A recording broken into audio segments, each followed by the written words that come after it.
Hey guys, it's me, Drea.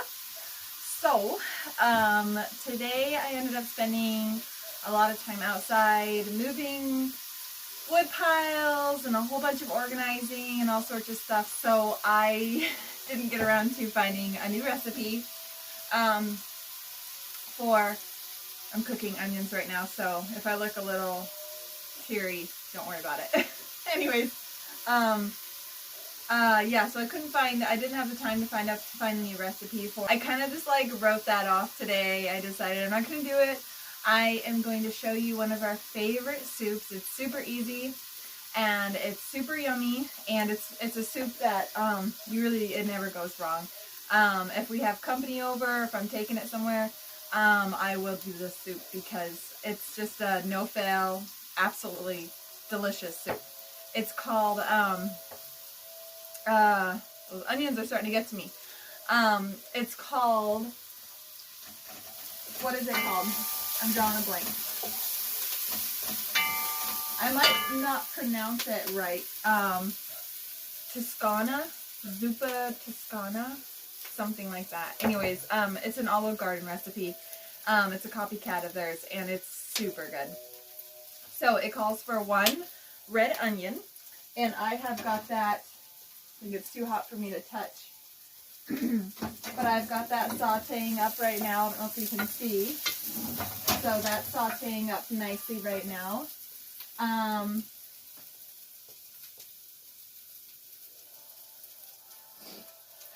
am missing one ingredient. I totally spaced it, and I had already started, and I was like, oh well, that's okay. The meat. I know the meat is like a big deal, and it definitely adds a lot of flavor. It's, you want to do Italian sausage. Well, we don't eat pork, so I do a turkey sausage. You can even get a vegetarian Italian sausage.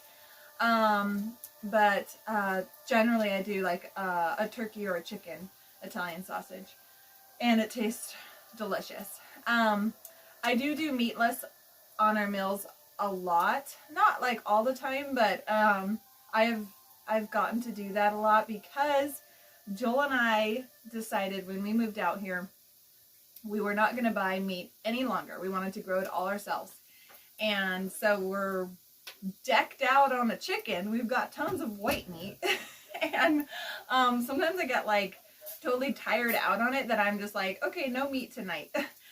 Because we still need to butcher a sheep and put it in the freezer because it'd be really nice to get some red meat.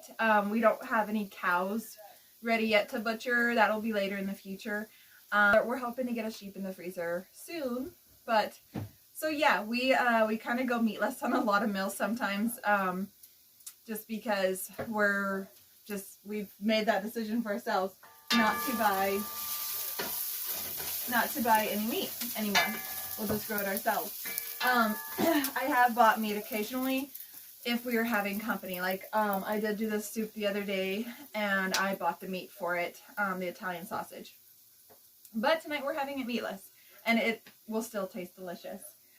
So anyway, 1 red onion sauteed in some olive oil, and I would usually saute the sausage with it as well. And then it calls for 6 potatoes. It says recettes, but I do anything. Tonight I am doing recettes, but basically any potato you want to use, you could do anything. So I'm doing 7 potatoes because we like it a little bit, kind of a little thicker consistency, and the potatoes help thicken it up a bit. So, yeah, so 7 potatoes, and I am going to get going on peeling those, and I'll chop them up and stick them in the pot, and then I will add in my chicken broth and some water. Okay, so I have got my potatoes all done. And so, like I said, this was 7 potatoes. Really, honestly, doesn't matter what type of potato you want to use. I have used all sorts of different kinds. I've used red potatoes and left the skins on, so they bring a little color in there. Really doesn't matter what type of potatoes. And I am gonna link this recipe down below for you guys. Mine's a little bit. I always adjust recipes a little bit. So follow the recipe to the T. It'll turn out perfect. You adjust it yourself a little bit. I bet it'll still turn out perfect because it's just a delicious recipe. So now I've got my potatoes and my sauteed onions in there. Now I am going to add chicken broth, 4 cups of chicken broth, and 3 cups of water. So that is what I'm going to do. It's easier just taking from the jug of water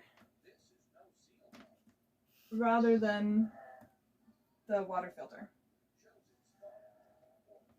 And I had forgotten, I have there's measurements on these glasses, and I totally forgot about that. So to this line is 1.5 cups. So I am going to,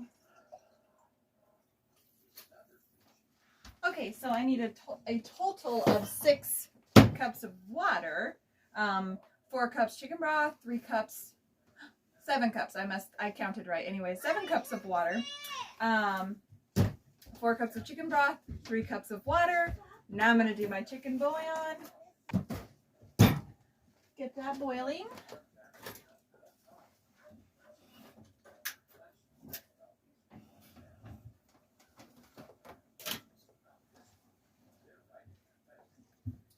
I think for the salt and pepper, in the recipe they'll have the measurements or whatever, but I always just go to taste. I like other seasonings, I do the measurements, but salt and pepper is always to taste because we always like a little more than what they call for.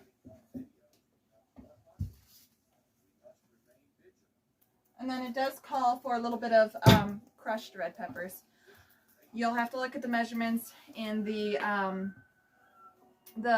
recipe. I believe it's 1/4 teaspoon. I could be wrong though, but I just eyeball it again.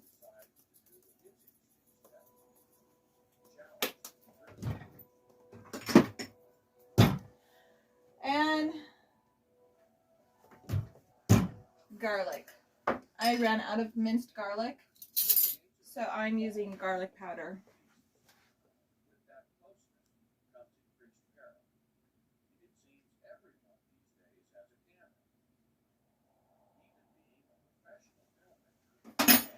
Just follow the recipe's instructions for that. I just guessed on everything. But we like lots of flavor. So yeah, so that's all together. And I'm just going to bring this to a boil and just let it simmer until my potatoes are nice and soft. And then once that's done, I will add spinach and heavy cream and Parmesan cheese, and that'll be it. That'll be ready to go. So it's super easy, and while this is cooking, I am going to make a batch of biscuits, and we'll have soup and biscuits for dinner. Hey, so I thought I'd take a moment and show you our water system, how we've changed it. So we were, as you've seen in the past, in our past video, we had a big water tank outside, and then we had the little pump hooked up to it, and we had plenty of water from that that big tank. Anyways, well, once it got cold and started freezing, we had a tank with this 5th wheel. It's a smaller tank, but it works, and so we brought that inside. Joel hooked up the pump to it. Yeah, he hooked up the pump to it. He put a hose from it to the sink, and I'm going to show you what it looks like. So it works super well. Let me take you over there. Okay, so I'm going to take you over to where the pump is. Pull this curtain away, and there it is. So that's the pump there, the battery it's hooked up to. There's the tank. I really don't know how much it is, but that size of tank lasts us a good solid 2 days. It's basically every 3 days we fill it up. So, yeah, and so you see that hose there. It goes down. It's blocked by Jill's shoes. But anyways, it goes round behind the couch, behind the table, No, okay, it was on the counter. It goes down on the floor through that vent up and connects up to the sink. Excuse my potato pills. I haven't put them in the chicken bucket yet. But see, I have instant running water. It's cold, but it works. And so it's actually super nice. What we were doing is we had that hose there on the counter draped into the sink for quite a while, and we just got that hooked up to the faucet, so it's really nice. It's much easier washing hands and washing dishes and such stuff like that. But yeah, anyway, so that water tank, it's amazing. It never gets cold, or we don't have any freezing problems or anything within the house now. And it lasts, well, okay, yeah, so it lasts every third day we fill it up. Now, we don't do showers, and we don't do any laundry or anything like that. We do that in town at a friend's house. We do laundry at her house and showers and everything like that. So that is just for dishes, washing hands, clean up here and there, just kind of tiddly stuff like that. But it's so nice having that, and yeah, now we don't have any issues or any worry of freezing up, our water freezing up. So everything is working good. So I just wanted to show you, since we're in the house, like, oh, I should show you how our water system is now that we are pretty much entered into winter and dealing with the cold spells now. So anyways, I will get back to the soup. Okay, so we are almost done with the soup. The potatoes are nice and soft now, and totally ready.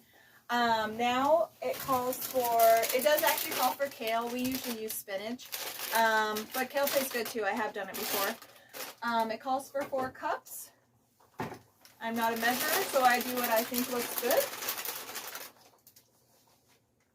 It says to chop it up, but I actually like it in bigger pieces like this, so I just pour it right in. You cannot mess up on the soup.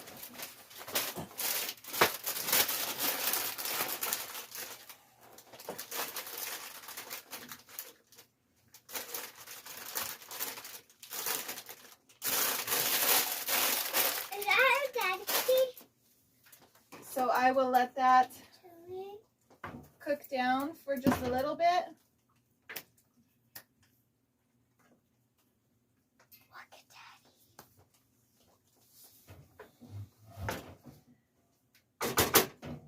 And I'll let that cook for just a minute. And then all I have left to do is add in a cup of heavy cream. And I can't actually remember how much Parmesan cheese. I think it just says sprinkle it on top. I actually use a whole bag. So at the end, when it's all done cooking, I just sprinkle it all on top, and it melts in. And that's it. So I'm just gonna, it's just about ready. The spinach basically hardly has to cook at all. The heat of the soup cooks it. You don't need much at all. So I'll go ahead and add in the cream.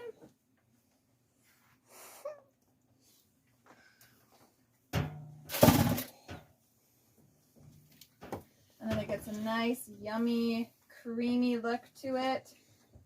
We like creamy soups. And then sprinkle the cheese.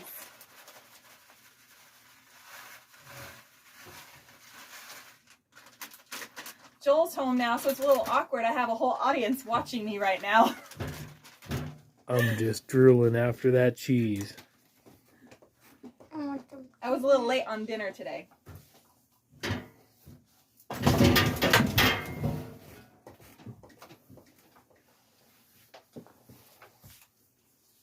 Okay, so the soup is done. I'll show you. I don't have to do a taste test with the family because everybody loves it, but I'll show you what it looks like.